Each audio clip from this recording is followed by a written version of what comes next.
নমস্কার বন্ধুরা, তোমরা সবাই কেমন আছো? আশা করি সকলে ভালো রয়েছো। আবারও আমি চলে এসেছি আরও একটা নতুন ভিডিও নিয়ে। চলো ভিডিওটাকে শুরু করা যাক বেশি দেরি না করে। তো আমরা আগের ভিডিওতে আলোচনা করেছিলাম অ্যাপেল 2 এর ইতিহাস সম্পর্কে, তার আগের ভিডিওতে আমরা আলোচনা করেছি অ্যাপেল 1 এর ইতিহাস সম্পর্কে। সো সেই ভিডিওগুলো যদি তোমরা না দেখে থাকো তাহলে অবশ্যই আমি রিকোয়েস্ট করবো তোমরা আগে ওইগুলো দেখে নাও, তাহলে কি হবে স্টেপ বাই স্টেপ জানতে পারবে। কারণ আমি ভিডিওগুলোকে স্টেপ বাই স্টেপ বানাচ্ছি যে কোন সালে কোন কোন আবিষ্কার হয়েছে। ঠিক আছে, আজকে তাহলে আমরা কম্পিউটার ইতিহাসের একটা বিশাল টার্নিং পয়েন্ট ছিল সেটা হচ্ছে আইবিএম পিসি। সেটা কীভাবে আবির্ভাব হয়েছিল, এই পিসি কীভাবে বদলে দিয়েছিল পুরো প্রযুক্তির জগৎ। হ্যাঁ, কীভাবে, চলুন আমরা জেনে নেব তার ইতিহাস সম্পর্কে কিছু তথ্য। ঠিক আছে, তো আইবিএম এর সংক্ষিপ্ত প্রথম পরিচয় জেনে নেব। যে আইবিএম অর্থাৎ ইন্টারন্যাশনাল বিজনেস মেশিনস কর্পোরেশন, এটা এর ফুল ফর্ম। 1911 সালে এই আইবিএম প্রতিষ্ঠিত হলেও 1924 সালে এর নাম হয় আইবিএম। শুরুতে তারা টাইপরাইটার, পাঞ্চ কার্ড মেশিন এইসব যন্ত্রাংশ তৈরি করত। ঠিক আছে, প্রথমে কম্পিউটার তারা বানাতো না আইবিএম কোম্পানি। তারা কি বানাতো? টাইপ করার যে মেশিন, টাইপরাইটার মেশিন সেগুলো, আর পাঞ্চ কার্ড, এই ধরনের ইত্যাদি ইত্যাদি জিনিসগুলো তারা প্রথম তৈরি করত। এরপর 1981 সালে আইবিএম একটি যুগান্তকারী পদক্ষেপ নেয়। তারা তখন ভাবলো না, নতুন কিছু ভাবতে হবে, কারণ এখনকার দিনে সব কিছু চেঞ্জ হচ্ছে, জেনারেশন এগোচ্ছে। তো এবার আমাদেরকে ওই পুরনো যুগের জিনিসে পড়ে থাকলে হবে না, নতুন কিছু ভাবতে হবে। তখন সেই চিন্তাভাবনা থেকেই জন্ম নিল তারা আইবিএম পিসি। সেটা তারা তৈরি করলো। এটা হচ্ছে আইবিএম কোম্পানির একটা লোগো। কেন আইবিএম পিসি তৈরি করলো? এটা অনেক ইম্পর্ট্যান্ট কোয়েশ্চেন, তাই না? কারণ 70-এর দশকের শেষের দিকে, মানে 1970 সালে প্রায় শেষ সময়টা, সেই সময়কে ছিল অ্যাপেল, ঠিক আছে, কমোডোর, তারপরে অ্যাটারি, এইসব কোম্পানিগুলো কী করতো? পার্সোনাল কম্পিউটার কিন্তু বাজারে তৈরি করতো। আর সেই পার্সোনাল কম্পিউটার প্রচুর পরিমাণে সেল হতো এবং বাজারে বিশাল একটা নাম হতো। আইবিএম যারা তখন মূলত বড় কর্পোরেট ও সরকারি মেইন ফ্রেম সিস্টেমেই কিন্তু তৈরি করত। বোঝা গেল? যখন 70 সালের শেষের দিকে কিছু কোম্পানি ছিল যেমন অ্যাপেল, কমোডোর কিংবা অ্যাটারি, এরা কী করতো? পার্সোনাল কম্পিউটার বানাতো। তো এদেরই কম্পিউটার বাজারে বিক্রি হতো। আর সেই সময় আইবিএম কোম্পানির যে মেশিন বানাতো সেগুলো হতো মেন ফ্রেম কম্পিউটার, এই সবগুলো বানাতো। সেই কম্পিউটারগুলো কিন্তু সবারই জন্য নয়, বড় বড় কর্পোরেট বা সরকারি জায়গায় ব্যবহার করে যেত। তো সেগুলো তো খুব কম পরিমাণে বিক্রি হতো, কারণ সব জায়গাতে তো লাগতো না। সেই জন্য তারা ভাবলো, না, আমাদেরকে প্রত্যেকের বাড়িতে কম্পিউটার পৌঁছে দিতে হবে, তাহলেই আমাদের মানে কি বলবো, আমরা বেশি বেনিফিট করতে পারবো। তো সেইটা যখন তারা বুঝতে পারলো, তখন তারা পার্সোনাল কম্পিউটার তৈরির একটা উদ্যোগ নিল। এই জন্য 1980 সালে আইবিএম একটি বিশেষ টিমও কিন্তু গঠন করেছিল, যার নাম দিয়েছিল প্রজেক্ট চেস। সেটা কেমন? এই রকম একটা টিম ছিল, প্রজেক্ট চেস নাম দিয়েছিল, রাইট?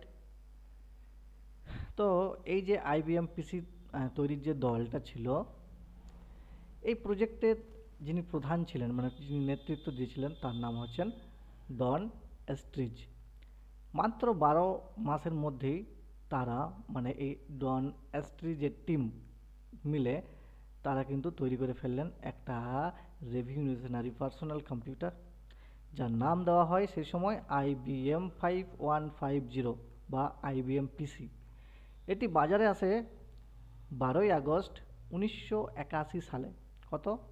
12ই আগস্ট 1981 সালে, বা 1981 সালের 12ই আগস্ট এই আইবিএম পিসি কিন্তু বাজারে লঞ্চ করে। ঠিক আছে, আইবিএম পিসির স্পেসিফিকেশন কি না? আইবিএম পিসির প্রথম মডেল আইবিএম 5150, এটাই ছিল প্রথম মডেল। এটাই ছিল বেশ সাদামাটা, কিন্তু তখনকার তুলনায় মানে আধুনিক ছিল। দেখতে বেশ অত ইয়ে ছিল না, কিন্তু তখনকার দিনে বেশ আধুনিক ছিল, জনপ্রিয়তা ছিল। এর প্রসেসর ছিল ইন্টেল কোম্পানির 8088, মানে 8088 ইন্টেল কোম্পানি তৈরি করতো 8.77 বা 77 মেগাহার্টসের। এর র্যাম ছিল 16 কিলোবাইট বা 16 KB। পরবর্তীতে 64 KB পর্যন্ত কিন্তু বাড়ানো যেত। এর স্টোরেজ ক্ষমতা ক্যাসেট টেপ ও পুরো পরে এটাকে ফ্লপি ডিস্কেও পরিবর্তন করা হয়েছিল। প্রথমে ক্যাসেট টেপ আকারে ছিল। ক্যাসেট টেপ তোমরা দেখোনি, আশা করি আমি একটা ফটোর মাধ্যমে দেখানোর চেষ্টা করব। অপারেটিং সিস্টেম ছিল মাইক্রোসফট ডস, MS ডস, যেটাকে আমরা বলি মাইক্রোসফট কোম্পানির ডিস্ক অপারেটিং সিস্টেম। এটা হচ্ছে এর প্রসেসর, একটা ছবি দেখানোর চেষ্টা করলাম, ইন্টেল 8088। এইটা হচ্ছে টেপ, যেটাকে বলে ক্যাসেট টেপ। এটাই কিন্তু আগে ব্যবহার হতো মেমোরির জন্য, স্টোরেজের জন্য। ঠিক আছে, এটা অনেকেই দেখে থাকবে, এতে গান, অডিও গান আসতো। এটা হচ্ছে ফ্লপি ডিস্ক, পরে আসে, ওই টেপটা বাদ দিয়ে এই ফ্লপি ডিস্কটা আছে। মাইক্রোসফট এবং ইন্টেলের ভূমিকা। IBM নিজে সফটওয়্যার বা প্রসেসর তৈরি করেনি কোনোদিনও। IBM কোম্পানি নিজে কিন্তু সফটওয়্যার কখনো মানে এটাতে বানায়নি বা প্রসেসর কিছুই বানায়নি। তারা প্রসেসরের জন্য ব্যবহার করে ইন্টেল 8088, আর অপারেটিং সিস্টেমের জন্য লাইসেন্স কার কাছ থেকে নেয়? মাইক্রোসফট কোম্পানির কাছ থেকে। তার মানে সফটওয়্যার নিয়েছিল কার কাছ থেকে? মাইক্রোসফটের কাছ থেকে। প্রসেসর কাছ থেকে নিয়েছিল ইন্টেলের কাছ থেকে, কারণ ইন্টেল কোম্পানি প্রসেসর বানাতো। এই দুইটি সিদ্ধান্তই ভবিষ্যতে কিন্তু মাইক্রোসফট এবং ইন্টেলকে টেক ইন্ডাস্ট্রির শীর্ষে তুলে নিয়ে আসে, মানে একদম শিখরে চলে যায়। মাইক্রোসফট কোম্পানি আর ইন্টেল কোম্পানি, এই দুটো কোম্পানির কাছ থেকে IBM মাল নিত, নিজেই সব কিছু তৈরি করতো না। ঠিক আছে, ওপেন আর্কিটেকচার নীতির প্রভাব। IBM PC একটি ওপেন আর্কিটেকচার ফরম্যাটে তৈরি হয়েছিল, মানে এর হার্ডওয়্যার ও সফটওয়্যার উন্মুক্ত ছিল, মানে কপিরাইট ফ্রি ছিল যাকে বলে। ফলে অন্য অন্য যে কোম্পানি ছিল তারা সহজেই IBM কম্পিউটেবল কম্পিউটার তৈরি করতে শুরু করে।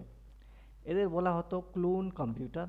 এতে করে কি হয় না, বাজারে কম্পিউটারের দাম প্রচুর পরিমাণে কমে যায়, অনেকটাই কম হয়ে যায়, এবং এর যে জনপ্রিয়তা সেটা কিন্তু খুব দ্রুত বৃদ্ধি পায়। তার ফলে মানুষদের সুবিধা হয়, সস্তা হয়, এটাই হয়, তাই না? IBM PCর প্রভাব।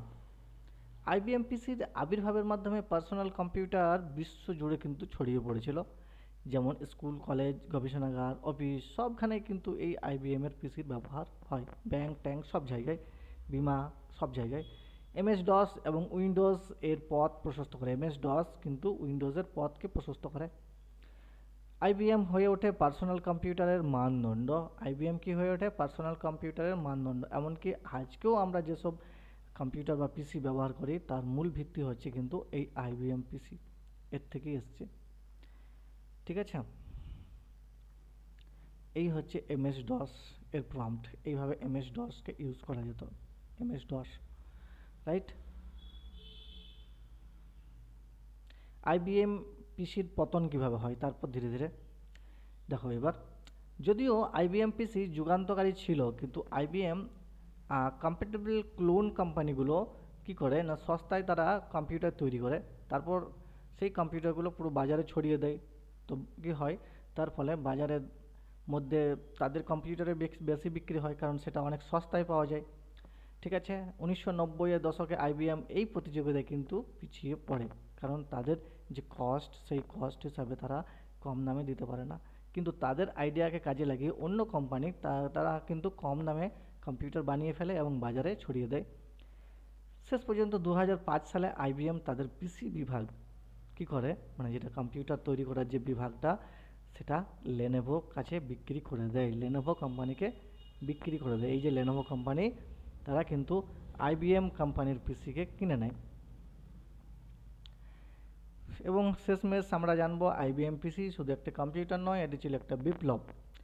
এই পিসি না যদি আসতো বাজারে, তাহলে হয়তো আজকের যে ডেস্কটপ কম্পিউটার আমরা ব্যবহার করছি বা ল্যাপটপ কম্পিউটার ব্যবহার করছি, সেটা কিন্তু এত সহজলভ্যও হতো না। IBM PC আমাদের আধুনিক কম্পিউটার যুগে নিয়ে এসেছে, তাই একে আমরা কখনোই ভুলে যেতে পারি না। সো আমরা আপনারা যদি কম্পিউটারের ইতিহাস জানতে আগ্রহী হন তাহলে আমাদের চ্যানেলটিকে সাবস্ক্রাইব করুন, ভিডিওটি ভালো লাগলে অবশ্যই একটা লাইক দিন আর শেয়ার করতে ভুলবেন না। যদি কোনো প্রশ্ন থাকে তাহলে অবশ্যই কমেন্ট সেকশানে জানান। ধন্যবাদ সবাইকে আজকের ভিডিওটি দেখার জন্য।